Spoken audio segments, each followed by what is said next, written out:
Welcome to Vet NeuroJar, your source for the latest in veterinary diagnostic investigation. I'm your host, and today we're diving into a concerning outbreak that has affected both dairy cows and domestic cats in the United States. Specifically, we're covering the Eurasian strain of highly pathogenic avian influenza A virus, also known as H5N1, clade 2.3.4.4b. This virus emerged in Europe at the end of 2021 and has quickly become the dominant strain in the United States. The emergence of H5N1 and initial outbreaks. Since its initial detection, this particular strain has caused numerous outbreaks in poultry and wild birds, leading to spillover infections and mortalities in various terrestrial and marine mammal species across the Americas and Europe. In March 2024, the virus was found in dairy cows in the northern Texas panhandle, affecting their milk production and overall health. Simultaneously, resident cats on these affected farms began showing severe neurologic signs and unusually high mortality rates. These cats reportedly consumed raw colostrum and milk from the infected cows, which was later confirmed as the source of their infection with the same viral strain. The initial detections of H5N1 in cats were reported in 2 bobcats in the United States and 1 domestic cat in France in 2022. In 2023, 3 domestic cats in the United States and 25 cats in Poland also contracted the virus. These animals develop severe systemic and neurologic diseases, often resulting in death. Historically, infections in cats and other felids were primarily linked to the consumption of or contact with infected birds. However, experimental infections have demonstrated cat-to-cat transmission, suggesting multiple potential routes of infection. Study overview and methodology. Given the serious implications of potential zoonotic and cross-species transmission of the H5N1 virus, accurate and timely diagnosis in both live and deceased animals is crucial. To aid in this effort, a recent study investigated the distribution of lesions and the detection of H5N1 clade 2.3.4.4b infection through various diagnostic methods, including polymerase chain reaction or PCR, immunohistochemistry or IHC, and seroconversion analysis. The study focused on 6 naturally infected domestic cats from dairy farms in Texas, New Mexico, and Minnesota that experienced outbreaks in their cattle populations during 2024. 2 cats from Texas and 2 from New Mexico were submitted for autopsy, while ante-mortem clinical samples were collected from 2 live, clinically ill cats in Minnesota.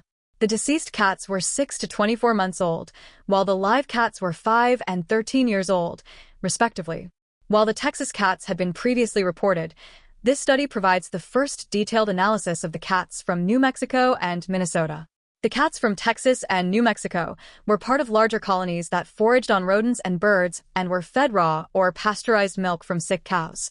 The cats from Minnesota were indoor cats with contact limited to people working on the affected dairy farm. Clinical signs and sample collection.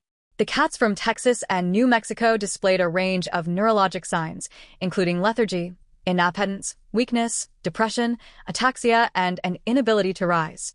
Blindness, reduced menace reflex, and ocular and nasal discharge were also observed. The duration of illness ranged from 24 to 48 hours, with progressive neurologic signs leading to death. Samples from these cats were collected postmortem. The cats from Minnesota showed bilateral ocular and nasal discharge, fever, rapid breathing, dehydration, and lethargy. 1 cat recovered, but the other died 5 days after the onset of clinical signs. Samples from the Minnesota cats were collected on the day clinical signs were first observed in the second cat. During the autopsies, tissue samples from the brain, eye, lung, heart, spleen, liver, lymph node, and kidney were collected and preserved for histological evaluation. Additional tissues were collected from some cats to provide a comprehensive analysis. Fresh samples of brain and lung were collected for PCR testing to detect the virus. Oropharyngeal swabs, nasal swabs, fecal swabs, and urine were also collected from some cats. From the live cats, oropharyngeal swabs, whole blood, and serum samples were collected. The PCR testing targeted the matrix and nucleoprotein genes of the influenza A virus, followed by subtyping assays for H5 and 2.3.4.4b. Serological tests were performed on serum samples to detect antibodies against the influenza A virus. PCR testing confirmed the presence of influenza A virus in the brain and lung of all cats. The viral load, as indicated by cycle threshold values, varied among the cats, with the Texas cats showing lower values, indicating higher viral loads. The virus was also detected in oropharyngeal swabs, nasal swabs, and urine samples, with the lowest cycle threshold values in oropharyngeal swabs. Fecal swabs were consistently negative. In the live cats from Minnesota, the virus was detected in oropharyngeal swabs, whole blood, and serum. Subtyping assays confirmed the presence of the H5 subtype and the 2.3.4.4b clade in all positive samples. Serologically, one of the live cats had detectable antibodies to the Influenza A virus, indicating a prior immune response. Significance of findings and comparison to previous reports. The consistent detection of lesions and viral antigens in the brain and lung aligns with previous reports of H5N1 infections in cats. The severity of brain lesions and the high viral load in the brain further emphasize its critical role in the pathogenesis of the disease. Interestingly, this study also noted lesions in the salivary glands and eyes, which, to the author's knowledge, had not been previously reported in cats with Influenza A virus. The presence of the virus in the salivary glands may explain its detection in oropharyngeal swabs, suggesting a tropism for glandular epithelium. The chorioretinitis observed in some cats highlights the virus's ability to infect all layers of the retina, leading to clinical blindness.